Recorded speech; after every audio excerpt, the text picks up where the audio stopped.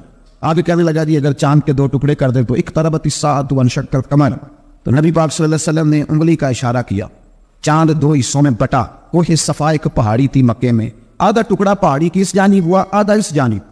یعنی وضاحت کی اللہ کریم نے کہ ایسے نہ ہو کہ یہ کہہ دی وہ تو ایسے بالکل شک ہوا تو مل گیا, پتہ نہیں میری آنکھوں پہ جادو ہو گیا, ملا ہے کہ نہیں ملا. جب ٹوٹا تو حدیث پاک میں آتا ہے کہ آدھا چاند کوہ صفا کی ادھر گیا اور آدھا تو پہاڑی تھی, چاند نیچے آیا, پہاڑی کے گرد گھوما, آگے جا کے ملا. یعنی وقفہ دیا گیا باقاعدہ دیکھنے کا, سمجھنے.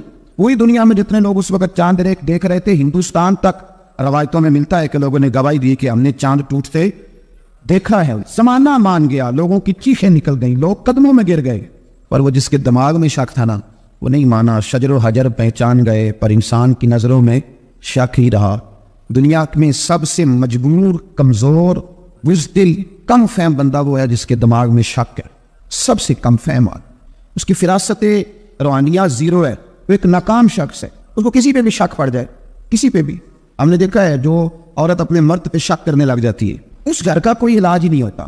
جو شکوہ کرتی ہے روٹی کا, پیسوں کا, وہ کسی دور میں مسئلہ اس کا حل ہو جاتا ہے. جو نافرمان ہوتی ہے اس کا بھی مسئلہ کسی نہ کسی زمانے میں حل ہو ہی جاتا ہے. یہ جس کو شک پڑ جاتا ہے نا, شک, اس کا مسئلہ قیامت کی صبح تک حل نہیں ہوتا. اگر مرد کو شک پڑ جائے اس کا مسئلہ بھی کبھی زندگی میں دوبارہ حل.